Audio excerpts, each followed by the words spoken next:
ദൈവനാമത്തിലേവർക്കും സ്നേഹവന്ദനം. നമ്മുടെ പ്രത്യേക പഠന പരമ്പര റോമാലേഖനത്തിൽ നിന്നുള്ളതാണ്. നമ്മളിന്ന് 128 അവതരണത്തിലാണ്. റോമലേഖനം 6 അധ്യായത്തിൻ്റെ ആദ്യത്തെ 14 വാക്യങ്ങൾ നാം വിശദമായി ചിന്തിച്ചു കഴിഞ്ഞു. 15 മുതലുള്ള വാക്യങ്ങൾ വിശദമായി നമ്മൾ പരിശോധിക്കുന്നതിന് മുമ്പ് റോമലേഖനം 6 അധ്യായത്തിൻ്റെ 17, 18, 6 അധ്യായത്തിൻ്റെ 3 മുതൽ 6 വരെയുള്ള വേദഭാഗത്തിൻ്റെ അടിസ്ഥാനത്തിൽ നാം അനുസരിക്കേണ്ട ഒരു ഉപദേശ രൂപം എന്നൊരു പ്രയോഗമുണ്ട്. അതിനെക്കുറിച്ച് അല്പമൊന്ന് സ്നാനത്തോടുള്ള ബന്ധത്തിൽ ചിന്തിക്കുവാൻ ആഗ്രഹിക്കുകയാണ്. നാം അനുസരിക്കേണ്ട ഉപദേശ രൂപം. റോമലേഖനം 6 അധ്യായം അതിൻ്റെ 17, 18 വേദഭാഗങ്ങൾ ആദ്യം വായിക്കാം. എന്നാൽ നിങ്ങൾ പാപത്തിൻ്റെ ദാസന്മാർ ആയിരുന്നുവെങ്കിലും നിങ്ങളെ പഠിപ്പിച്ച ഉപദേശ രൂപത്തെ ഹൃദയപൂർവ്വം അനുസരിച്ച് പാപത്തിൽ നിന്ന് സ്വാതന്ത്ര്യം ലഭിച്ച് നീതിക്ക് ദാസന്മാരായി തീർന്നതുകൊണ്ട് ദൈവത്തിന് സ്തോത്രം. ഇതാണ് 2 വാക്യങ്ങൾ. അപ്പോസ്തലനായ പൗലോസ് കൊരിന്ത്യയിലുള്ള വിശ്വാസികൾക്ക് വേണ്ടി തൻ്റെ ലേഖനം എഴുതുമ്പോൾ, ഒന്നാമത്തെ ലേഖനം 1 കൊരിന്ത്യർ 15, അതിൻ്റെ ആദ്യത്തെ 4 വാക്യങ്ങളിൽ പരിശുദ്ധാത്മാവിലൂടെ അപ്പോസ്തലനായ പൗലോസ് സുവിശേഷത്തിൻ്റെ ഹൃദയമായ 3 കാര്യങ്ങൾ, 3 വസ്തുതകൾ അവതരിപ്പിച്ചു. സുവിശേഷത്തിൻ്റെ കാതലായ ഭാഗങ്ങൾ: ക്രിസ്തുവിൻ്റെ മരണം, ക്രിസ്തുവിൻ്റെ അടക്കം, ക്രിസ്തുവിൻ്റെ ഉയർത്തെഴുന്നേൽപ്പ്. ഇതാണ് സുവിശേഷത്തിൻ്റെ കാതലായ 3 അടിസ്ഥാന സത്യങ്ങൾ. പക്ഷെ അതേ സമയത്ത് നമ്മൾ ആശങ്കപ്പെടാറുണ്ട് പലപ്പോഴും ബൈബിളിൽ സുവിശേഷം അനുസരിക്കണം. കാരണം 2 തെസ്സലോനിക്കർ 1:4 കർത്താവ് യേശു ശക്തിയുള്ള ദൂതന്മാരുമായി അഗ്നിജ്വാലയിൽ സ്വർഗത്തിൽ നിന്ന് കടന്നു വരുമ്പോൾ ദൈവത്തെ അറിയാത്തവർക്കും കർത്താവ് യേശുവിൻ്റെ സുവിശേഷം അനുസരിക്കാത്തവർക്കും ശിക്ഷാവിധി കൊടുക്കും. പത്രോസും അത് പറഞ്ഞു. 1 പത്രോസ് 4:17 സുവിശേഷം അനുസരിക്കാത്തവരുടെ ഗതി എന്താകും? റോമലേഖനം 10 അധ്യായത്തിൻ്റെ 16 വാക്യത്തിലും ഇപ്രകാരം ഒരു പ്രയോഗം നമുക്ക് കാണാനായിട്ട് സാധിക്കും. എങ്കിലും എല്ലാവരും സുവിശേഷം അനുസരിച്ചിട്ടില്ല. അപ്പോൾ സുവിശേഷം അനുസരിക്കണമെന്ന് പറയുന്നു. അപ്പോൾ ക്രിസ്തുവിൻ്റെ മരണം, അടക്കം, ഉയർപ്പ് എന്ന് പറയുന്നത് 3 വസ്തുതകളാണ്. 3 വസ്തുതകളാണ്. അതെങ്ങനെയാണ് നമുക്ക് അനുസരിക്കാൻ കഴിയുന്നത്? ഈ വസ്തുതകൾ എങ്ങനെയാണ് അനുസരിക്കുന്നത്? അതിനുള്ള ഉത്തരമാണ് റോമലേഖനം 6 അധ്യായത്തിൻ്റെ 17, 18 വാക്യങ്ങൾ. അപ്പോൾ നമുക്ക് വസ്തുതകൾ അനുസരിക്കാൻ സാധിക്കില്ല, പക്ഷേ ഒരു രൂപം, ഒരു ഫോം, ഒരു മാതൃക നമുക്ക് നൽകി തന്നിരിക്കുകയാണ് ഈ സുവിശേഷത്തിൻ്റെ ഈ 3 വസ്തുതകളിലൂടെ. അതാണ് നാം അനുസരിക്കേണ്ടത്. അതാണ് റോമലേഖനം 6 അധ്യായത്തിൻ്റെ 3-4 വാക്യങ്ങളിൽ ഇതിനകം തന്നെ പൗലോസ് പറഞ്ഞത്. നമുക്കൊന്നുകൂടെ അതിലേക്ക് തിരിഞ്ഞു നോക്കാം. വല്ല യേശുക്രിസ്തുവിനോട് ചേരുവാൻ സ്നാനമേറ്റവരായ നിങ്ങളെല്ലാവരും, നാം എല്ലാവരും, പൗലോസ് തന്നെ ഉൾപ്പെടുത്തിക്കൊണ്ട്, സ്നാനമേറ്റവരായ നാം എല്ലാവരും അവൻ്റെ മരണത്തിൽ പങ്കാളികളായി ആകുവാൻ സ്നാനമേറ്റിരിക്കും. നിങ്ങൾ അറിയുന്നില്ലയോ? അപ്പോൾ സുവിശേഷം 3 അടിസ്ഥാന വസ്തുതകളായ മരണം, അടക്കം, ഉയർപ്പിനോട് നമ്മൾ പങ്കാളികളാകുന്നു. നമ്മൾ ചേരുന്നത് സ്നാനത്തിലൂടെയാണ്. അവൻ്റെ മരണത്തിൽ പങ്കാളികളാകുവാൻ സ്നാനമേറ്റിരിക്കും നിങ്ങൾ അറിയുന്നില്ലയോ? അങ്ങനെ നാം അവൻ്റെ മരണത്തിൽ പങ്കാളികളായി തീർന്ന സ്നാനത്താൽ അവനോടുകൂടെ കുഴിച്ചിടപ്പെട്ടു. അപ്പോൾ ആ സംഭവത്തിനോടും നമ്മൾ അനുരൂപപ്പെട്ടു. 3-ാമത് ക്രിസ്തു മരിച്ചിട്ട് പിതാവിൻ്റെ മഹിമയാൽ ജീവിച്ചെഴുന്നേറ്റതുപോലെ നാമും ജീവൻ്റെ പുതുക്കത്തിൽ നടക്കേണ്ടതിന്. അപ്പം നമ്മുടെ ജീവിതത്തിലും ഈ 3 വസ്തുതകൾ നമ്മുടെ ഇത് സംഭവിച്ചു. ക്രിസ്തുവിന് മരണം, അടക്കം, ഉയർപ്പെന്ന പോലെ നമ്മുടെ ജീവിതത്തിൽ ഒരു മരണം, അടക്കം, ഉയർപ്പ് നമ്മൾ സംഭവിക്കുകയാണ്. ക്രിസ്തു ക്രൂശിൽ മരിച്ചതുപോലെ നാം പാപത്തോടുള്ള ബന്ധത്തിൽ മരിക്കുന്നു. 2-ാം വാക്യം റോമാലേഖനം 6 അധ്യായം. പാപസംബന്ധമായി മരിച്ചവർ. പാപത്തോടുള്ള ബന്ധത്തിൽ നാം മരിച്ചു. നാം ക്രിസ്തുവിൽ വിശ്വസിക്കുന്നു, പാപങ്ങളെക്കുറിച്ച് മാനസാന്തരപ്പെട്ടു, കർത്താവിൻ്റെ കൽപ്പന നമ്മൾ അനുസരിച്ച്. അങ്ങനെ നാം യേശുക്രിസ്തുവിനോട് ചേരുവാൻ സ്നാനമേറ്റു. ക്രിസ്തുവിനോട് ചേരുവാൻ ക്രിസ്തു ക്രൂശിൽ മരിച്ചതിന് ശേഷം അടക്കപ്പെട്ടു. ഒരു പുതിയ കല്ലറയിൽ, അരിമത്യക്കാരനായ ജോസഫിൻ്റെ കല്ലറയിൽ അടക്കപ്പെട്ടു.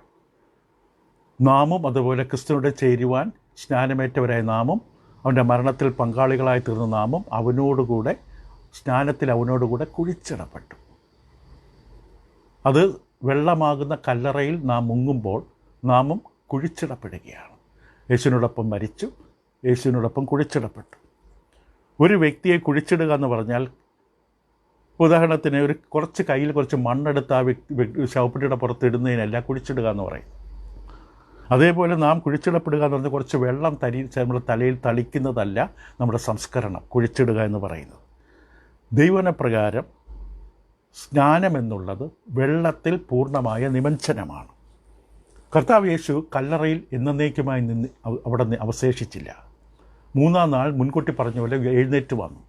അതേപോലെ നാം സ്നാനപ്പെടുമ്പോൾ ക്രിസ്തുവിനോടുകൂടെ അവൻ്റെ മരണത്തിൽ പങ്കാളികളായ അവനോടുകൂടെ കുഴിച്ചിടപ്പെട്ട നമ്മൾ വെള്ളത്തിൽ നിന്ന് എഴുന്നേറ്റ് വരുന്നു.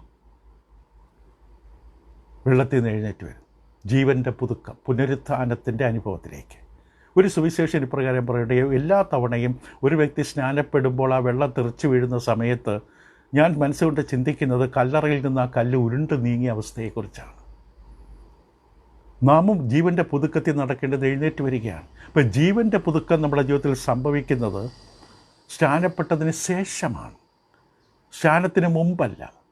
കർത്താവ് യേശുവിനോട് ചേരുവാൻ മരിച്ചു, അവൻ്റെ മരണത്തിൽ, അവൻ്റെ അടക്കത്തിൽ, പിന്നെ അവൻ്റെ പുനരുത്ഥാനത്തിൽ പങ്കാളിയായി തീർന്ന ശേഷമാണ് ജീവൻ്റെ പുതുക്കത്തിൽ നാം പ്രവേശിക്കുന്നത്. നാം സ്നാനസമയത്ത് നമ്മുടെ പഴയ മനുഷ്യൻ മരിച്ച ഉടൻ തന്നെ പുതിയ മനുഷ്യൻ ആരംഭിക്കുകയാണ് ദൈവത്തിൻ്റെ ആത്മാവിലൂടെ. അപ്പോൾ സ്നാനം കാണിച്ചു തരുന്നത് വെറും മരണം മാത്രമല്ല, ഒരു പുതുജനനം കൂടിയാണ്.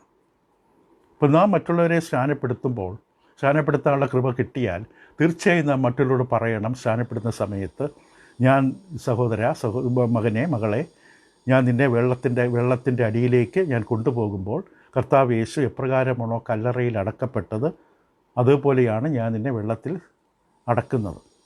കൂടാതെ ഞാൻ ക്രിസ്തു 3-ാം നാൾ ഉയർത്തെഴുന്നേറ്റതുപോലെ ഞാൻ വെള്ളത്തിൽ നിന്ന് നിന്നെ എഴുന്നേൽപ്പിക്കുമ്പോൾ നിൻ്റെ മനസ്സിൽ ക്രിസ്തുവിൻ്റെ മരണമടക്ക ഉയർപ്പിനെ ചിന്തിക്കണം. ഇത് നമ്മൾ ആ വ്യക്തിയോട് പറഞ്ഞു കൊടുക്കുന്നത് നല്ലതാണ്. വേറെ ചിന്തകളിൽ പോകാതിരിക്കും. ക്രിസ്തുവിൻ്റെ മരണമടക്ക ഉയർപ്പ് സ്നാനവുമായിട്ട് അത്രമാത്രം ബന്ധമുണ്ട്. അതുകൊണ്ട് പൗലോസ് ആവർത്തിച്ച് സ്നാനവും ക്രിസ്തുവിൻ്റെ മരണമടക്ക ഉയർപ്പും തമ്മിൽ ആവർത്തിച്ച് പരാമർശിച്ചത് 5-6 വാക്യത്തിലും കാണാം. അവൻ്റെ മരണത്തിൻ്റെ സാദൃശ്യത്തോട് നാം ഏകീഭവിച്ചവരായെങ്കിൽ പുനരുത്ഥാനത്തിൻ്റെ സാദൃശ്യത്തോട് ഏകീഭവിക്കും. നാം ഇനി പാപത്തിന് അടിമപ്പെടാതെ വണ്ണം പാപശരീരം നീക്കം വരേണ്ടതിന് നമ്മുടെ പഴയ മനുഷ്യൻ അവനോടുകൂടെ ക്രൂശിക്കപ്പെട്ടു നാം അറിയുന്നു.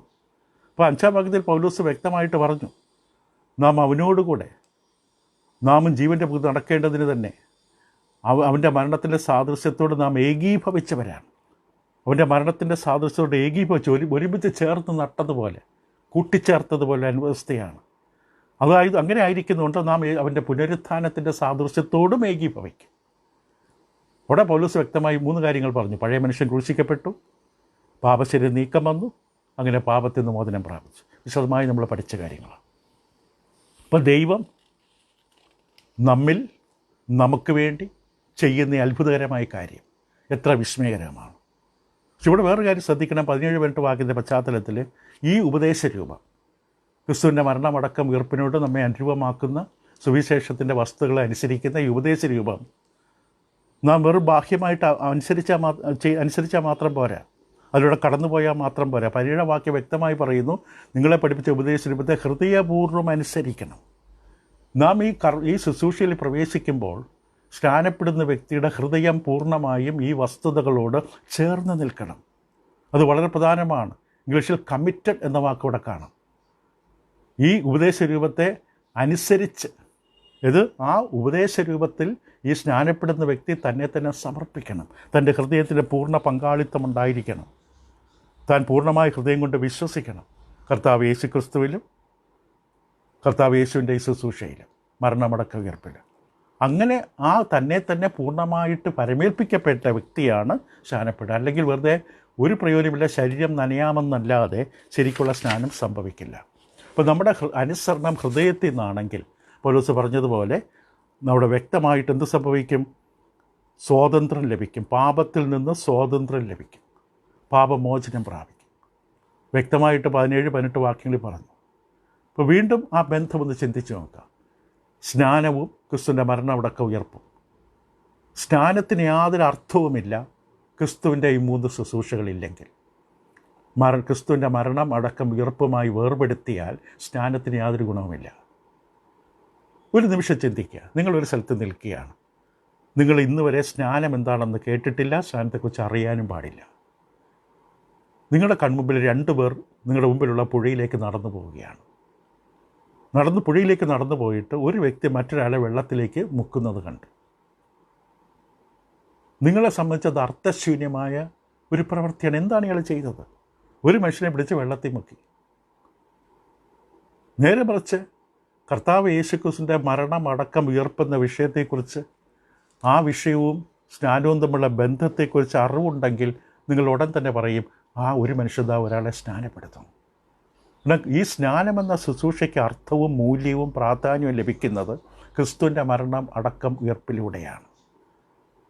പലപ്പോഴും ചോദിക്കാറുണ്ട്, ഈ നാമധേയ വിഭാഗങ്ങളും കുഞ്ഞുങ്ങളെ സ്നാനപ്പെടുത്തുന്നു, മറ്റ് പല സ്നാനങ്ങളുണ്ട്. സ്നാനത്തെക്കുറിച്ച് പല പല കാര്യങ്ങൾ ലോകത്തിലുണ്ട്. ആ സ്നാനത്തിൻ്റെ തെറ്റെന്താണ്? ലളിതമായി പറയുകയാണെങ്കിൽ, ഒരു നിയമമായിട്ട് പറയുകയാണെങ്കിൽ, ഈ നാമധേയ വിഭാഗങ്ങളിൽ പഠിപ്പിക്കുന്ന പ്രചരിക്കുന്ന പല സ്നാനങ്ങളും കർത്താവ് യേശുവിൻ്റെ മരണം അടക്കം ഉയർപ്പിനോടുള്ള ആ ബന്ധത്തെ, സ്നാനവുമായുള്ള ബന്ധത്തെ തകർക്കുന്നതാണ്. സ്നാനത്തിൽ ക്രിസ്തുവിൻ്റെ മരണമടക്കം ഉയർപ്പുമായിട്ടൊരു ബന്ധമുണ്ട്. ആ ബന്ധത്തെ തകർക്കുന്നതാണ് ഇന്ന് നാമധേയ വിഭാഗങ്ങളിൽ കാണുന്നതായ സ്നാന രീതികൾ. ഒന്നാമത്, ചിലയിടത്ത് കുട്ടികളെ സ്നാനപ്പെടുത്തും, കൊച്ചു കുഞ്ഞുങ്ങളെ, ശിശുക്കളെ. പക്ഷേ ശിശുക്കൾ പാപത്തിൽ മരിച്ചവരല്ല, പാപസംബന്ധമായി മരിക്കാനും കഴിവില്ല. അപ്പം അങ്ങനെ ശിശുക്കളെ സ്നാനപ്പെടുത്തുമ്പോൾ ക്രിസ്തുവിൻ്റെ മരണത്തിൻ്റെ ബന്ധം, ക്രിസ്തുവിൻ്റെ മരണവും സ്നാനവും എന്നുള്ള ബന്ധത്തെയാണ് തകർത്തത്. ക്രിസ്തു പാപത്തിൽ നീക്കം ചെയ്യാൻ വേണ്ടിയാണ് മരിച്ചത്, പാപശരീരം നീക്കം വരാൻ വേണ്ടിയാണ് മരിച്ചത്. ഈ ശിശുവിന് പാപമില്ല. ഒരു ശിശുക്കളെ സ്നാനപ്പെടുത്തുമ്പോൾ ക്രിസ്തുവിൻ്റെ മരണത്തിൻ്റെ ആ പ്രാധാന്യത്തെ തകർത്തു. രണ്ടാമത്, ചില മനുഷ്യർ വെള്ളം തലയിൽ കോഴി ഒഴിക്കും, വെള്ളം തളിക്കും, എന്നിട്ട് സ്നാനമെന്ന് പറയും. ഇപ്പം വെള്ളം തളിക്കുന്നത് അടക്കത്തിൻ്റെ രീതിയല്ല.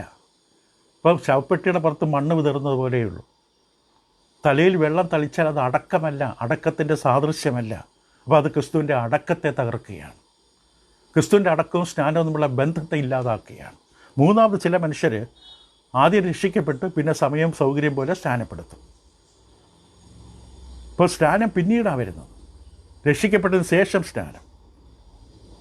അപ്പോൾ ആദ്യം പുതിയ ജീവൻ, പിന്നീട് സ്നാനം. ആദ്യം രക്ഷിക്കപ്പെട്ട് പാപവനം പ്രാപിച്ച് പിന്നീട് സൗകര്യം പോലെ സ്നാനം. ഒരു വിധത്തിൽ അവരെന്താ ചെയ്യുന്നത്? ജീവനോടിരിക്കുന്നവരെ കുഴിച്ചിടുകയാണ്. പാപസംബന്ധമായി മരിച്ച മനുഷ്യനെ അല്ല, പഴയ മനുഷ്യനെ അല്ല, ജീവനോടിരിക്കുന്നവരെ കുഴിച്ചിടുന്ന അവസ്ഥ പോലെ അവിടെ യേശുവിൻ്റെ ഉയർത്തെഴുന്നേൽപ്പിനെ തകർത്തു. സ്നാനവും ക്രിസ്തുവിൻ്റെ പുനരുത്ഥാനവും തമ്മിലുള്ള ബന്ധത്തെ തകർത്തു. ഒരു വ്യക്തി പറഞ്ഞതുപോലെ, പൗലോസിൻ്റെ കാലത്ത് സ്നാനം പ്രചരിച്ചിരുന്നപ്പോൾ ഇന്നത്തെ കാലത്ത് നമ്മൾ സ്നാനത്തെക്കുറിച്ച് കാണുന്ന കേൾക്കുന്ന രീതികളിൽ നിന്ന് വളരെ വ്യത്യസ്തമാണ്. ഇന്ന് പലതും വചനവിരുദ്ധമാണ്. പൗലോസിൻ്റെ കാലത്ത് സ്നാനം പ്രായപൂർത്തി ആയ മനുഷ്യർക്കാണ്. വചന സുവിശേഷം കേട്ട് പാപങ്ങളെക്കുറിച്ച് മനസാന്തരപ്പെട്ട് ക്രിസ്തുവിൻ്റെ വിശ്വാസം ഏറ്റുപറയാൻ കഴിവും കെൽപ്പുമുള്ള, ബോധ്യമുള്ള, സ്നാനത്തെക്കുറിച്ചുള്ള യഥാർത്ഥമായ തിരിച്ചറിവ് കിട്ടിയ മുതിർന്നവർക്കുള്ളതാണ് സ്നാനം. ഒരു വിശ്വാസത്തെ പ്രഖ്യാപനം നടത്തണം, പാപങ്ങളെക്കുറിച്ചുള്ള മാനസാന്തരം ഉണ്ടായിരിക്കണം, അങ്ങനെ വെള്ളത്തിൽ പൂർണ്ണമായി നിമജ്ജനം ചെയ്യണം. അതാണ് അന്നത്തെ സ്നാനം. സ്നാനത്തെ രീതി അങ്ങനെയായിരുന്നു. പക്ഷെ ഇന്ന് നമ്മൾ കാണുന്നത് റോമലേഖനം 6 വിവരിക്കുന്ന പോലെ, കാരണം റോമലേഖനം 6 പുതിയ സ്നാനത്തിൻ്റെ യഥാർത്ഥമായ ചിത്രം ഏറ്റവും നന്നായി പഠിപ്പിക്കുന്ന അധ്യായം. റോമലേഖനം 6 അധ്യായത്തിൽ കാണുന്ന പോലെയല്ല ഇന്നത്തെ സ്നാനം. ആരാണ് ഇതിന് മാറ്റം വരുത്തിയത്? ഇന്ന് കാണുന്ന സ്നാന രീതികൾക്ക്, സ്നാനത്തിൻ്റെ അവസ്ഥകൾക്ക് മാറ്റം ഇവിടെ നിന്ന് വന്നു? ദൈവത്തിൽ നിന്നല്ല, മനുഷ്യനുണ്ടാക്കിയതാണ്. ഇവിടെയാണ് പത്രോസിൻ്റെ വാക്കുകൾ നമ്മൾ ശ്രമിക്കേണ്ടത്. പത്രോസ് അപ്പോസ്തലപ്രവൃത്തികൾ 5 അധ്യായം അതിൻ്റെ 29 വാക്യത്തിൽ പത്രോസ് ഇപ്രകാരം ഒരു പ്രസ്താവന പറയും. പത്രോസ് പറഞ്ഞ ഇപ്രകാരമാണ്: മനുഷ്യരെക്കാൾ ദൈവത്തെ അനുസരിക്കേണ്ടതാകുന്നു. ദൈവത്തെയാണ് നാം അനുസരിക്കേണ്ടത്. അപ്പോൾ ഈ വിഷയം നമ്മൾ ഉപസംഹരിക്കുമ്പോൾ ഇങ്ങനെ പറയാം. നമുക്കെല്ലാം പലരും വിശുദ്ധ നാട് കാണാൻ ആഗ്രഹിക്കുന്നവരുണ്ട്. കാരണം അതൊരു വലിയൊരു വ്യവസായമായി തീർന്നിരിക്കുന്നതാണ്. പ്രത്യേകിച്ച് ഈ ഡിസംബർ മാസങ്ങളിൽ അനേക സംഘടനകൾ, സ്ഥാപനങ്ങൾ വിശുദ്ധ നാട് തീർത്ഥയാത്ര നടത്തും. അതിനുവേണ്ടി ഇഷ്ടം പോലെ പൈസ ശേഖരിച്ച് അങ്ങനെ കുറച്ച് ആൾക്കാരെ കൊണ്ടുപോകുമ്പോൾ ഒരു പക്ഷേ ഒരു വ്യക്തിക്ക് കർത്താവ് യേശു മരിച്ച് അടക്കപ്പെട്ട ഉയർത്തെഴുന്നേറ്റ സ്ഥലങ്ങളെ കാണാൻ ഇട വരുമ്പോൾ അവ അങ്ങനെയുള്ള സ്ഥലങ്ങളെന്ന് പറഞ്ഞുകൊണ്ടാണ് കൊണ്ടുപോകുന്നത്. അപ്പോൾ കർത്താവിനെ അടക്കിയ കല്ലറയിലേക്ക് നമ്മൾ ചെല്ലുമ്പോൾ ആ കല്ലറയ്ക്കകത്ത് ഇറങ്ങി പടികളിറങ്ങി താഴേക്ക് ചെല്ലുമ്പോൾ ഒരു വലിയൊരു ശവക്കല്ലറ കാണാം. അതിൻ്റെ പുറത്തൊരു കോൺക്രീറ്റ് സ്ലാബ് കാണാം. നമ്മൾ ആ സ്ലാബിൻ്റെ പുറത്തൊന്ന് ഇരുന്നു, വേണേ ഒന്ന് കിടന്നു, അതിൻ്റെ തണുപ്പ് അനുഭവിച്ചു, എന്നിട്ട് അവിടുന്ന് പുറത്തേക്ക് വന്നു. ഈ യാത്ര എല്ലാവർക്കും നടത്താൻ പറ്റണമെന്നില്ല. പോകുന്നതുകൊണ്ട് ഒരു പ്രയോജനമില്ല. ആത്മീയമായിട്ട് കർത്താവ് നടന്ന സ്ഥലങ്ങളിൽ നിന്ന് ഏകദേശം 6 അടിക്ക് മേളിൽ മണ്ണ് വീണ് പുതിയ സ്ഥലങ്ങളാണ്. ഇന്ന് കച്ചവടമാക്കി മാറ്റിയിരിക്കുകയാണ്. ഇല്ലാത്ത കാര്യങ്ങൾ പറഞ്ഞ് പള്ളികളുണ്ടാക്കി പിരിവ് നടത്തുന്നതാണ് ഈ സംവിധാനം. അപ്പോൾ ഇങ്ങനൊരു യാത്ര നടത്താൻ ഒരു പക്ഷേ ഒരു മനുഷ്യന് കഴിവില്ല. സാമ്പത്തികം കൊണ്ടോ, രോഗം കൊണ്ടോ, ബുദ്ധിമുട്ട് കൊണ്ടോ, പ്രായം കൊണ്ടോ. അതിനേക്കാളും വലിയ സാധ്യതയാണ് ദൈവം തുറന്നു തരുന്നത്. വിസ്മയകരമായി മറ്റൊരവസരമാണ് ദൈവം നമുക്ക് തുറന്നു തരുന്നത്. കർത്താവ് യേശുവിൻ്റെ മരണത്തോട് അനുരൂപപ്പെടാൻ. നമ്മൾ ആ ശവക്കല്ലറയുടെ മുകളിൽ സ്ലാബിലിരുന്നു, അത്രയും നമുക്ക് കഴിഞ്ഞുള്ളൂ. ഈ കൂടിയൊന്ന് കിടന്നു. പക്ഷെ ഇന്ന് അതിനേക്കാളും വലുതാണ് സുവിശേഷം അനുസരിക്കുമ്പോൾ സംഭവിക്കുന്നത്. അവൻ്റെ മരണത്തോട് ചേരുവാൻ, വെള്ളത്തിൽ അവനോടൊപ്പം അടക്കപ്പെടാൻ. പുതിയ ജീവിതത്തിലേക്ക് ഉയർത്തെഴുന്നേൽക്കാൻ. ഇതാ വിശുദ്ധ നാടിൻ്റെ തീർത്ഥയാത്രയും നടക്കില്ല. ഇത് സുവിശേഷം അനുസരിക്കുമ്പോൾ നടക്കും. ജീവൻ്റെ പുതുക്കത്തിൽ നടക്കാൻ കഴിയും. ഒരു ചോദ്യത്തോടുകൂടി അവസാനിപ്പിക്കട്ടെ. സ്നാനമേറ്റുവോ? സ്നാനമേറ്റപ്പോൾ ഹൃദയപൂർവ്വമാണോ സ്നാനമേറ്റത്? നമ്മളെ പഠിപ്പിച്ച് ഉപദേശിച്ചപ്പോൾ ശരിക്കും മനസ്സിലാക്കി അതിൽ പൂർണ്ണമായി സമർപ്പിക്കപ്പെട്ട് ഹൃദയപൂർവ്വമാണോ സ്നാനം സ്വീകരിച്ചത്? സ്നാനം സ്വീകരിച്ചിട്ടില്ലെങ്കിൽ ഇതുവരെ ഞാൻ അപേക്ഷിക്കുകയാണ്, ഇനി വൈകരുത്. എത്രയും വേഗം സ്നാനം സ്വീകരിച്ച് പാപങ്ങളെ കഴുകിക്കളക. ദൈവത്തിൻ്റെ പരിശുദ്ധാത്മ ദാനമായി തരുവാൻ ദൈവം തയ്യാറാണ്. ദൈവത്തിൻ്റെ വിശുദ്ധമായ ആ രക്ഷാ പദ്ധതിയോട് പങ്കാളിയാകുക. ദൈവം നിങ്ങളെ സഹായിക്കട്ടെ. നാളെ നമ്മൾ 15-ാമത്തെ വാക്യം മുതൽ വിശദമായ പഠനം റോമാലേഖനം 6 നിന്ന് ആരംഭിക്കുന്നതാണ്. റോമാലേഖനം 6, 15 മുതൽ 23 വരെ. അപ്പം ദൈവവചനം മനസ്സിലാക്കുക, അത് സമർപ്പിച്ചുകൊണ്ട് അതനുസരിക്കുക. വെറുതെ ഒരു പുറമേ നമ്മൾ കടന്നു പോവുകയല്ല. ആ സ്നാനമാണെങ്കിൽ പോലും വ്യക്തമായി മനസ്സിലാക്കിക്കൊണ്ട് അതിലേക്ക് സമർപ്പിക്കുക, ഹൃദയപൂർവ്വം അനുസരിക്കുക. അപ്പോൾ അതിൻ്റെ അനുഗ്രഹമുണ്ടാകും. ദൈവം നിങ്ങളെ സഹായിക്കട്ടെ. തുടരാം അടുത്ത പഠനം.